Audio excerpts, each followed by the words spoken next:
BA तृतीय वर्ष में हिंदी साहित्य में निबंध एवं संस्मरण जो आपके पाठ्यक्रम में विषय लगा हुआ है, उसके कुछ महत्वपूर्ण प्रश्नों को हम आज देखते हैं। ये सारे ही प्रश्न आपकी प्रतियोगी परीक्षाओं के लिए भी महत्वपूर्ण हैं। सबसे पहला प्रश्न है, बनाम लॉर्ड कर्जन निबंध के रचयिता कौन है? तो इस निबंध के रचयिता कौन है? बाल मुकुंद गुप्त। दूसरा प्रश्न है, दुख की श्रेणी में प्रवृत्ति के विचार से करुणा का उल्टा क्रोध है। यह पंक्ति किस निबंध से ली गई है? तो ये आचार्य रामचंद्र शुक्ल द्वारा लिखा गया निबंध करुणा से ली गई है। तीसरा है, साहित्यकार की आस्था निबंध किसने लिखा? साहित्यकार की आस्था महादेवी वर्मा द्वारा लिखा गया निबंध है। छायावाद निबंध के रचनाकार कौन हैं? छायावाद निबंध के रचनाकार नंद दुलारे वाजपेयी हैं। पांचवा है, अज्ञे का कौन सा निबंध आपके पाठ्यक्रम में है?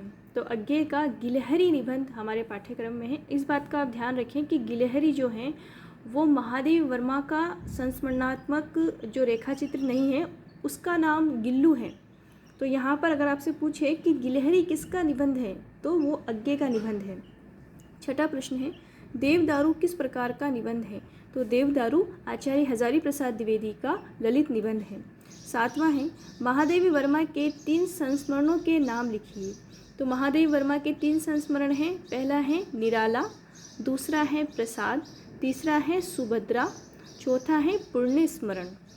अगला है 8वां प्रश्न, सोना संस्मरण किस पशु पर आधारित है? तो सोना संस्मरण महादेव वर्मा द्वारा लिखा गया संस्मरण है और यह हिरण पर आधारित है। सोना भी इसी प्रकार अचानक आई थी। यह सोना कौन है? तो सोना कौन है? सोना एक हिरण है जो महादेवी वर्मा के संस्मरण में इसका वर्णन किया गया है और इस संस्मरण का नाम सोना है। 10वां है, राधा और कुब्जा का संबंध किस संस्मरण से है? राधा और कुब्जा महादेवी वर्मा का संस्मरण है नीलकंठ, उससे ये लिया गया है शब्द। 11वां प्रश्न है, निबंध के 3 प्रकारों का उल्लेख कीजिए। तो देखिए, निबंध मूल रूप से 4 प्रकार के होते हैं।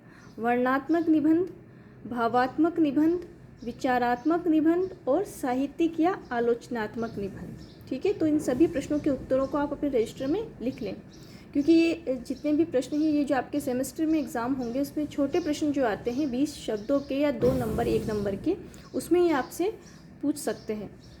12वां प्रश्न है, मनोविकारों संबंधी निबंध लेखन के लिए कौन सा निबंधकार प्रसिद्ध है? तो मनोविकारी जो निबंध है भावों और विचारों से संबंधित, उसके लिए आचार्य रामचंद्र शुक्ल प्रसिद्ध हैं और उन्हीं का हमारे पाठ्यक्रम में निबंध संकलित है जिसका नाम है करुणा। 13वां प्रश्न है, हिंदी निबंध के विकास के 2 युगों का नाम लिखिए। देखिए, सबसे महत्वपूर्ण बात यहाँ पर आपके निबंध और संस्मरण जो आपके पाठ्यक्रम में ये जो आपके इस वर्ष का पाठ्यक्रम है, इसमें आप इस प्रश्न को तो अच्छे से तैयार कर लेवें कि निबंधों का उद्भव विकास, निबंध का जब उद्भव हुआ उस समय से अब तक जो भी कालखंड है उनके आपको नाम याद रखना है, उनका सन याद रखना है, महत्वपूर्ण निबंधकार और उनके निबंधों को आप याद रखेंगे। तो हमसे पूछ रहे हैं यहाँ पर, तो हिंदी निबंध के 2 युगों का नाम यहाँ हमसे पूछ रहे हैं। तो उसमें सबसे पहले देखिए, हम चारों युगों का नाम बताते हैं। भारतेंदु युग है जो कि आपके 1873 ईस्वी से 1900 तक माना जाता है। द्विवेदी युग आपके 1900 से 1920, शुक्ल युग 1920 से 1940 और शुक्लोत्तर युग है 1940 के उपरांत। यानी कि 1940 से और उसके उपरांत का जो युग है वो निबंधों के उसमें जब विभाग किया गया निबंधों के अंदर, वो 1940 के बाद का जो युग होगा वो शुक्लोत्तर युग हो। अगला प्रश्न है, ललित निबंध की 3 विशेषताएं बताइए। तो हमारे पाठ्यक्रम में ललित निबंधकार जो हैं वो आचार्य हजारी प्रसाद द्विवेदी हैं। तो ललित निबंध में क्या होती है, कुछ विशेषताओं का आपको ध्यान रखना है, संक्षिप्त में नहीं, आपको पूरी डिटेल में याद करना है इन सभी विशेषताओं को। सरसता, रोचकता, सारगर्भिकता, संक्षिप्तता और व्यक्तिकता, ये सभी क्या हैं? ललित निबंध की विशेषताएं हैं। 15वां प्रश्न है, द्विवेदी युग किसके नाम से चला? द्विवेदी यानी कि भारतेंदु युग के बाद में जो द्विवेदी युग आया वो आपके महावीर प्रसाद द्विवेदी के नाम पर चला। कभी कभी जो विद्यार्थी हैं उनको भ्रम होता है कि हजारी प्रसाद द्विवेदी के नाम से चला होगा, जबकि वो गलत है। महावीर प्रसाद द्विवेदी के नाम पर द्विवेदी युग चला। 1903 से महावीर प्रसाद द्विवेदी ने सरस्वती पत्रिका का संपादन किया और वहीं से हम महावीर प्रसाद द्विवेदी के नाम से द्विवेदी युग को जानते हैं। 17वां प्रश्न है छायावाद निबंध की दो विशेषताएं लिखिए। देखिए, छायावाद निबंध किसका है? नंद दुलारे वाजपेयी का है। और अगर हमें इस निबंध में विशेषताएं प्रकट करनी है तो नंद दुलारे वाजपेयी ने इसमें छायावाद का जो कालखंड था उसकी विशेषताओं का वर्णन किया है कि किस प्रकार से हिंदी साहित्य के इतिहास में छायावाद का जो समय था वो किन बिंदुओं के कारण प्रसिद्ध हुआ, किन बिंदुओं के कारण वो अपने आप में श्रेष्ठ है। तो सबसे पहला जो है यहाँ पर छायावाद की उपलब्धियों को इन्होंने यहाँ पर गिनाया है, उपलब्धियों का यहाँ मूल्यांकन किया है।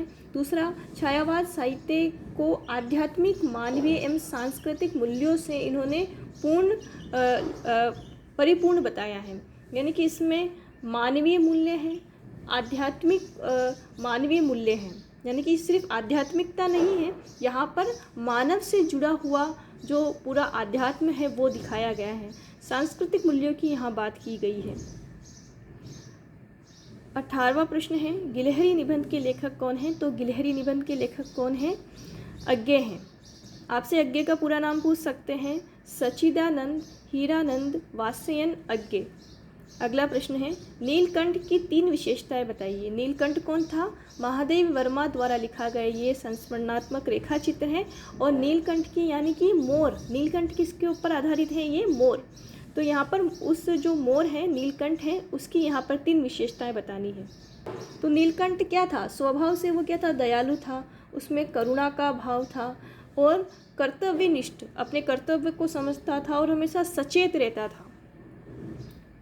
20वां प्रश्न है गिल्लू रेखा चित्र की 3 विशेषताएं बताइए। तो गिल्लू कौन है? यहाँ पर गिलहरी के ऊपर आधारित ये संस्मरणात्मक रेखा चित्र है।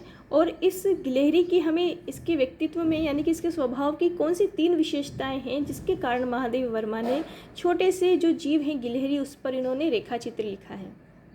क्योंकि जो गिलहरी थी वो गिलहरी यानी कि गिल्लू संवेदनशील थी और बहुत सारी चीज़ों की जानकार थी और उसका स्वभाव कैसा था? दयालु स्वभाव की थी और महादेवी वर्मा का ध्यान आकर्षित करती थी, यानी कि उसे अटेंशन चाहिए था। किससे? महादेवी वर्मा से। समझदारी भरी क्रियाकलाप वो करती थी और जानकार थी, विवेकशील थी। तो इस प्रकार की बहुत सारी विशेषताओं के कारण गिल्लू महादेवी वर्मा के हृदय में कुछ अलग स्थान प्राप्त करती है। अगला प्रश्न है गिल्लू रेखाचित्र किस जीव पर आधारित है? किस पर आधारित है? गिलहरी पर। 21वां प्रश्न हीरा, सोना हिरण की 2 विशेषताएं लिखिए। सोना कौन है? हिरण के बारे में बताया गया है और उसके व्यक्तित्व की 2 विशेषताएं यहाँ हमें लिखनी है। चंचल थी सोना, सोना जो हिरण थी वो चंचल थी, समझदार थी और विवेकशील थी। 22वां प्रश्न है दुर्मुख रेखाचित्र किस जीव पर आधारित है? तो ये खरगोश पर आधारित है। अगला प्रश्न है लाल मणि का संबंध महादेवी जी के किस रेखा चित्र से है? तो लाल मणि कौन था? गोरा का पुत्र था, यानी कि जो गोरा गाय है उसका वत्स था कौन? लाल मणि। 24वां प्रश्न है नीलू कुत्ते की माँ का क्या नाम था? तो नीलू जो इनके संस्मरणात्मक रेखा चित्र है उसके अंदर नीलू जो था उसकी माँ का नाम क्या था? लूसी नाम था उसकी माँ का। 25वां प्रश्न है निबंध किसे कहते हैं? बहुत ही सामान्य सा प्रश्न है परंतु ये आपके जो परीक्षा है उसमें ज़रूर आएगा। तो निबंध की परिभाषा आपको ध्यान रखनी है। तो निबंध किसे कहते हैं? देखिए निबंध क्या है? 2 शब्दों से मिलकर बना है जिसका तात्पर्य है किसी भी विषय पर सुव्यवस्थित, रचनात्मक, विचारपूर्व और क्रमबद्ध तरीके से लिखा जाए। ठीक है, यानी कि नि प्लस बंध। तो निबंध में क्या होता है कि व्यक्तित्व जो लेखक है उसके व्यक्तित्व की छाप भी हम देख सकते हैं। 26वां प्रश्न है भारतेंदु युग के 3 निबंधकारों के नाम लिखिए। भारतेंदु युग के 3 निबंधकार, तो ये किसकी बात कर रहे हैं? निबंध के उद्भव विकास में से जब भारतेंदु युग आया यानी कि प्रथम युग था उस समय 3 निबंधकारों के हमें नाम लिखने हैं। वैसे तो आपको सभी निबंधकारों के नाम, उनकी रचनाओं के नाम और उनकी रचनाओं में क्या विशेषता है उन्हें आपको ध्यान रखना है। तो पहले तो स्वयं भारतेंदु हरिश्चंद्र हैं, दूसरे बाल मुकुंद गुप्त हैं, प्रताप नारायण मिश्र है। तो इस प्रकार से आपको सभी के नाम याद रखने हैं। 27वां प्रश्न है, संस्मरण का आशय स्पष्ट कीजिए। संस्मरण क्या होता है? स्मृति के आधार पर किसी विषय अथवा किसी व्यक्ति पर साहित्यिक भाषा में लिखा गया जो विवरण होता है वह संस्मरण कहलाता है। 28वां प्रश्न है, निबंध कितने प्रकार के होते हैं? जिससे पहले भी आ चुका है। निबंध मूल रूप से 4 प्रकार के होते हैं।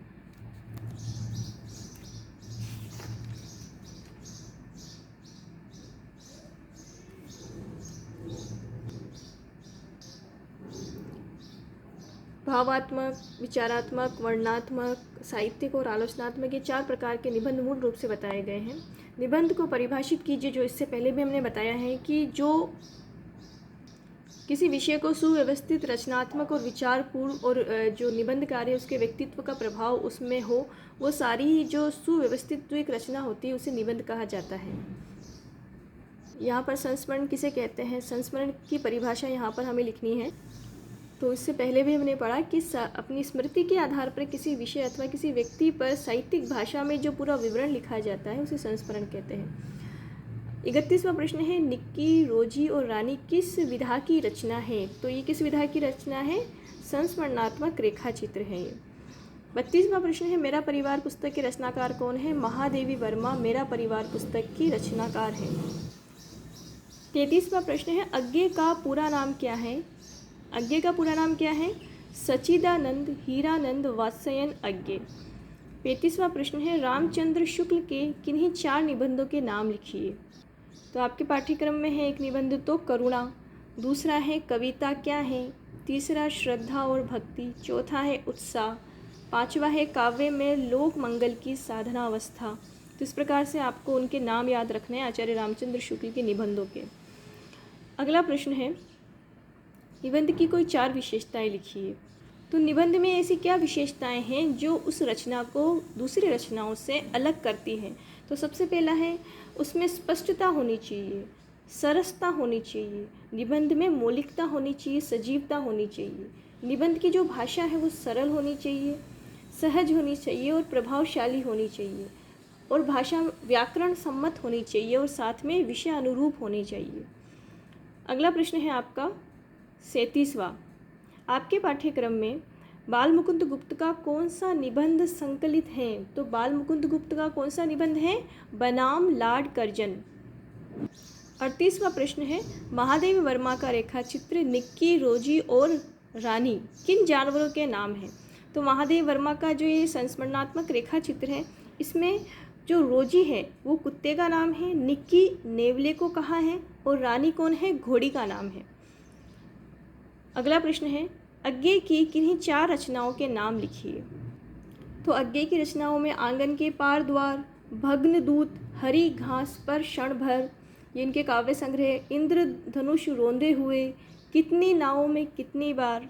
अगला प्रश्न है 40वां, हिंदी की प्रसिद्ध काव्य धारा छायावाद के प्रमुख आलोचक के रूप में किसे जाना जाता है?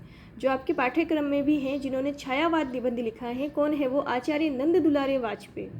और इसके अलावा दूसरा अगर हम किसी आलोचक की बात करें तो शांति प्रिय द्विवेदी, और तीसरे आलोचक की बात करें तो डॉक्टर नगेंद्र।